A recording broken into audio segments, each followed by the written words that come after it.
नमस्कार दोस्तों, मैं हूं विराज और आप सुन रहे हैं कथा किस्सा। अगर आपको हमारी कहानियां पसंद आती हों तो चैनल को सब्सक्राइब, लाइक और शेयर ज़रूर कीजिए।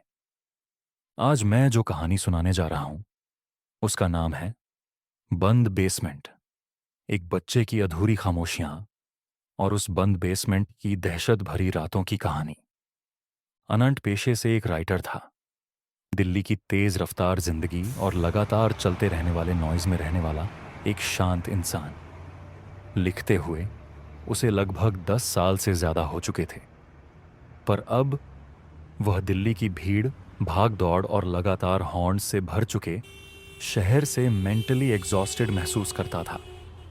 उसकी क्रिएटिविटी जैसे कहीं भाग गई थी और वह हर सुबह खुद को जबरदस्ती काम पर धकेलता था। शिमला, ये नाम हमेशा उसके अंदर एक अजीब सी शांति भर देता था। उसे सालों से शिमला पसंद था। पहाड़ों की हवा, पेड़ों की महक और वो सन्नाटा जिसमें हर एहसास साफ सुनाई देता था। उसे लगा शायद शहर बदलने से उसका माइंड फ्रेश होगा। उसने एक प्लान बनाया कि वह शिमला में एक छोटा सा विला रेंट पर ले लेगा और वहीं से राइटिंग करेगा। जरूरत पड़ने पर कभी कभार दिल्ली आ जाएगा। उसने प्रॉपर्टीज देखनी शुरू की, ऑनलाइन लिस्टिंग्स, ब्रोकर्स और कई रैंडम कॉन्टैक्ट्स। 2-3 ब्रोकर से बात करके वह शिमला पहुंच गया। अगले 2 दिनों में उसने कई प्रॉपर्टीज देखी, पर या तो उसे कोई जगह परफेक्ट नहीं लगती या रेंट बजट के बाहर होता। उसे लगने लगा कि उसका सोचा हुआ शायद पॉसिबल ही नहीं। तीसरे दिन एक लोकल ब्रोकर ने उसका हाल सुना और बोला कि एक परफेक्ट जगह है, सिटी से थोड़ा दूर, बिल्कुल शांत। एक स्मॉल विला, 2 फ्लोर्स का, थोड़ा पुराना है पर खूबसूरत है। रेंट भी कम है, ओनर बाहर रहता है तो कोई खींच पिच भी नहीं। अनंत को उम्मीद की एक किरण महसूस हुई। जब वह विला देखने पहुंचा तो उसे लगा जैसे उसकी तलाश पूरी हो गई। 2 फ्लोर का पुराना लेकिन बहुत सुंदर विला। सामने छोटा सा गार्डन था। गार्डन के बाईं तरफ एक लकड़ी का झूला, बस हल्के से झूलता हुआ जैसे हवा उससे बात कर रही हो। पीछे घने पेड़ पौधे थे और एक अजीब तरह की गहराई थी जहां ना धूप आती थी और ना आवाज जाती थी। विला बिल्कुल शांत था, अननेचुरली क्वाइट। अनंत को यह जगह बहुत पसंद आई। उसने तुरंत रेंट फाइनल किया और अगले हफ्ते शिफ्ट हो गया। शिमला की हवा में एक अलग ताजगी थी।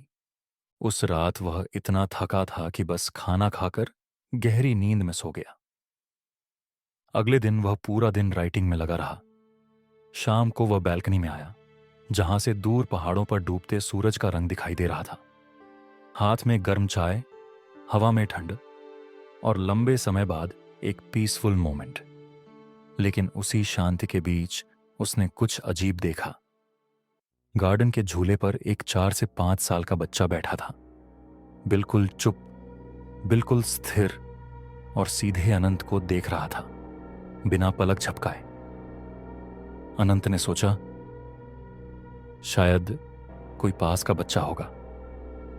उसने ध्यान हटाकर फिर चाय पी, लेकिन कुछ देर बाद क्यूरियोसिटी में उसने दोबारा नीचे देखा।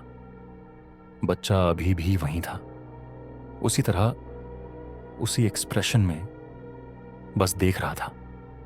अनंत बैल्कनी से नीचे उतरा, गार्डन में गया, लेकिन उसने देखा कि झूला खाली था, एकदम खाली।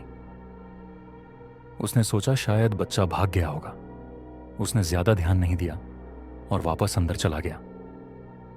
अगले दिन शाम राइटिंग खत्म करने के बाद वह खिड़की के पास खड़ा था। खिड़की से बाहर गार्डन का कॉर्नर दिखता था। तभी उसने फिर वही बच्चा देखा। इस बार मुस्कुरा रहा था, लेकिन वह मुस्कान नॉर्मल नहीं थी। वह एक अजीब, स्ट्रेच्ड, क्रीपी सी मुस्कान थी, जैसे किसी ने बच्चे के चेहरे को मजबूर करके हंसाया हो। अनंत को थोड़ा अजीब तो लगा, पर क्यूरियोसिटी ज्यादा थी। वह भाग कर बाहर आया, पर बच्चा फिर गायब। उसे समझ नहीं आया कि आखिर वो जाता कहां है। एक दिन बाजार जाते समय वह पास के 2-4 घरों के सामने रुका और कैजुअली पूछा कि यहीं कहीं आसपास कोई बच्चा रहता है क्या। तो लोगों ने हैरानी से उसे देखा और उल्टा सवाल कर दिया, आप किस लिए पूछ रहे हैं? आप हैं कौन? अनंत हल्का सा मुस्कुराया और बोला, अरे, मैं कुछ नहीं, बस उधर सड़क के दूसरी तरफ वाले विला में रेंट पर शिफ्ट हुआ हूं। अभी तो 2-3 दिन ही हुए हैं, तो सोचा थोड़ा आसपास जान लूं। लोगों को बस इतना सुनना था कि वह उस विला में रहता है। चेहरे अचानक फीके पड़ गए। एक अजीब सा सन्नाटा फैल गया। कोई भी उसके सवाल का जवाब नहीं दे रहा था। जब उसने उस बच्चे का जिक्र किया, लोगों ने बस इतना कहा, लगभग फुसफुसाते हुए, उसकी तरफ ध्यान मत देना, बस इग्नोर करना, और हो सके तो कोई और जगह देख लो अपने लिए, ये जगह ठीक नहीं है। फिर लोग तुरंत वहां से चले गए, जैसे जल्दी से दूर जाना चाहते हो या फिर कोई अनजाना डर उन्हें सता रहा हो। अनंत के मन में अचानक बेचैनी फैल गई। उसके समझ में कुछ नहीं आया, लेकिन उसने खुद को समझा लिया कि शायद गांव वाले अजीब किस्म के हैं। अगली शाम बालकनी में आते ही वो बच्चा फिर दिख गया। अनंत अब सच में चिढ़ चुका था। जैसे उसकी हर शांत शाम, हर राइटिंग का फ्लो, सब कुछ उसी बच्चे ने बिगाड़ रखा हो। अब तो उसका पूरा मूड ही ऑफ रहने लगा था। वह तेजी से बाहर आया, लेकिन बच्चा फिर गायब। इस बार वह झूले के पास गया और झूले को गौर से देखा। उस पर मोटी धूल जमी थी, जैसे कई सालों से इस झूले के पास भी कोई नहीं आया हो। किसी के बैठने का कोई निशान नहीं था। अगर बच्चा बैठा था तो निशान क्यों नहीं? अनंत को पहली बार महसूस हुआ कि कुछ ठीक नहीं है, लेकिन वह अभी भी खुद को समझा रहा था। अगली शाम चाय का कप हाथ में लिए ही अनंत ने नीचे झांका। बच्चा फिर उसी झूले पर बैठा था, लेकिन इस बार झूला बेहद धीरे धीरे अपने आप हिल रहा था, जैसे किसी अदृश्य हाथ ने उसे हल्का सा धक्का दिया हो। बच्चे के चेहरे पर वही क्रीपी, खींची हुई मुस्कान थी, अस्वाभाविक, अस्थिर, ऐसी मुस्कान जो सीधे आंखों में धंसती हुई महसूस हो। उसकी आंखें इस बार और भी ज्यादा अजीब लग रही थी, बिल्कुल बिना झपके, सीधी अनंत की तरफ टिकी हुई, जैसे वो उसकी हर सांस गिन रहा हो। और उस हिलते झूले की छी छी की आवाज शाम के सन्नाटे में ऐसे कट रही थी, जैसे किसी ने किसी पुरानी जंग लगी याद को खरोंचना शुरू कर दिया हो। इस बार अनंत सच में बहुत झुंझला गया था। गुस्से में उसने तेज कदमों से बाहर जाने का फैसला किया। बस आज ये बच्चा जो भी ड्रामा कर रहा है खत्म करेगा। लेकिन जैसे ही उसने गेट खोला, बच्चा ठीक उसके सामने खड़ा था।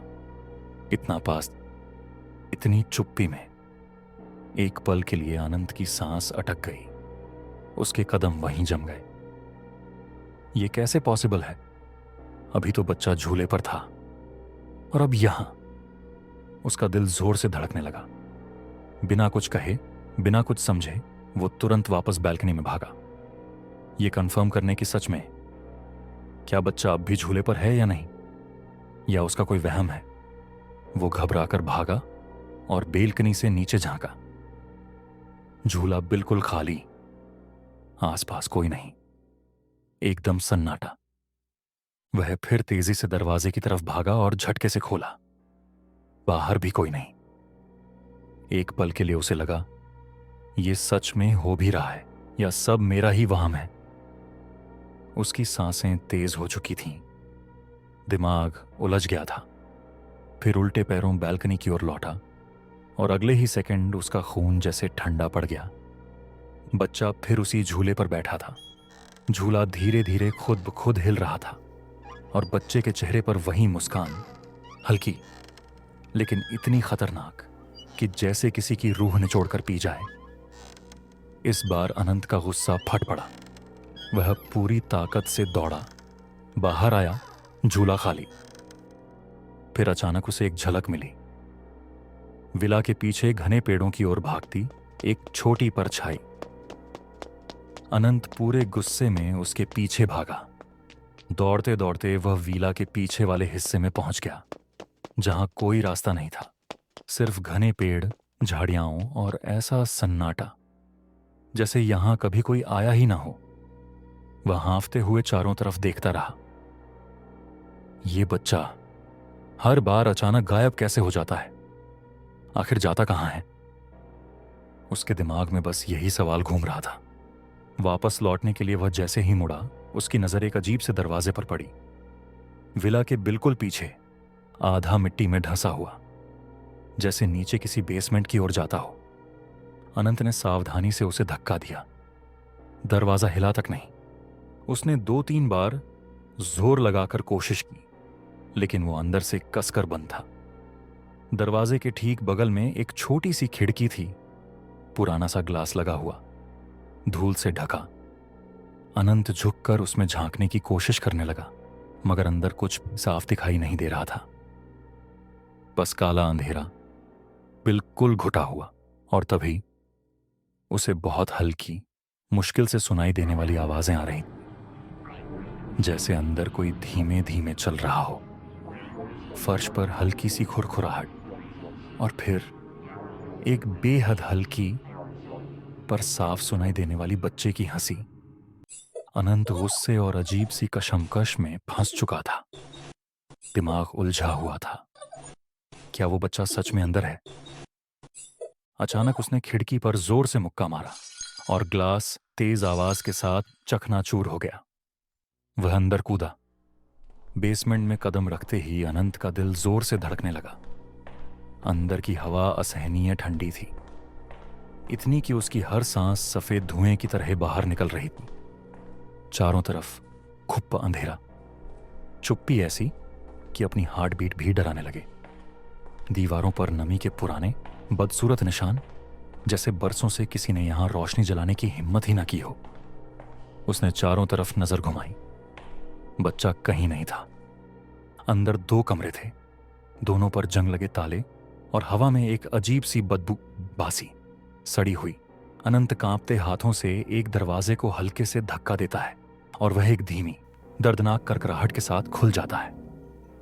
अंदर जो दिखाई दिया, उसने अनंत की रूह तक जमा दी। फर्श पर 5 ह्यूमन स्केलेटन्स थे, 2 बड़े और 3 छोटे, बिल्कुल छोटे, सभी रस्सियों से बांधे हुए, मानो किसी ने उन्हें यहां बंद करके बस मरने का इंतजार किया हो। कमरे की हवा अचानक और भारी लगने लगी। अनंत पीछे हटना चाह ही रहा था कि एक जोरदार चीखती हुई बच्चों की हंसी बेसमेंट में गूंज उठी। इतनी पास, इतनी तेज कि अनंत की सांस अटक गई। उसे साफ महसूस हुआ कोई बस उसके पीछे खड़ा है। एक अनचाहा डर उसके पूरे शरीर में धीरे धीरे उतरने लगा, जैसे किसी ने उसकी रगों में बर्फ भर दी हो। वह बिना कुछ सोचे उस टूटी खिड़की की ओर भागा और एक झटके में बाहर छलांग लगाने की कोशिश की। लेकिन उसी पल उसे साफ महसूस हुआ किसी ने उसके पैरों को पकड़ लिया है। उसका संतुलन बिगड़ गया। वह जोर से बाहर की तरफ गिरा और उस सन्नाटे में बस उसकी दर्द भरी चीख गूंज उठी। इसके बाद सब कुछ अंधेरा हो गया। वह वहीं जमीन पर गिरकर बेहोश हो गया। कई घंटे बाद जब उसे होश आया, 4-5 लोग उसे घेरे खड़े थे। किसी ने उसकी चीख सुनी थी और लोग दौड़कर आए थे। अनंत को होश आया तो उसने खुद को जमीन पर लेटा पाया। अनंत की सांसें तेज थीं, पूरा शरीर कांप रहा था। कांपती टूटी हुई आवाज में वह बोल पड़ा, अंदर अंदर कंकाल पड़े हैं, बंधे हुए, 5 लोग, 2 बड़े, 3 बच्चे। उसकी आंखों में डर ऐसा था कि किसी का भी दिल बैठ जाए। लोग एक दूसरे का चेहरा देखने लगे। किसी की भी हिम्मत नहीं हुई कि उस खिड़की या दरवाजे के पास जाए। तभी किसी ने तुरंत पुलिस को फोन किया। थोड़ी ही देर में पुलिस आ पहुंची। अनंत ने पूरी घटना उन्हें समझाई। उस बच्चे को देखना, गायब होना, बेसमेंट की आवाजें और फिर उन स्केलेटन्स का ढेर। पहले तो पुलिस को लगा शायद ये किसी डर या कल्पना का असर हो, पर अनंत की हालत देखकर और उसकी जिद सुनकर उन्होंने बेसमेंट का दरवाजा तोड़वाने का फैसला किया। जोरदार धक्कों के बाद पुराना दरवाजा टूटा और पुलिस अंदर गई। अंदर सच में 5 स्केलेटन्स पड़े थे, सभी रस्सियों से बंधे हुए। अब पुलिस भी चौकन्नी हो गई। उन्होंने तुरंत उस डीलर को फोन किया जिसने अनंत को विला दिलवाया था। पुलिस का फोन देखकर डीलर तुरंत वहां पहुंचा। पुलिस ने सख्त आवाज में पूछा, ये विला किसका है? ये लोग कौन हैं? यहां क्या हुआ है? डीलर घबराते हुए बोला, मुझे मुझे सच में कुछ नहीं पता साहब। बस ओनर का एक फोन आया था। उन्होंने कहा कि विला किराए पर दे दो। महीनों से कोई लेने नहीं आ रहा था। पहली बार कोई, यानी ये अनंत जी, विला देखने आए थे।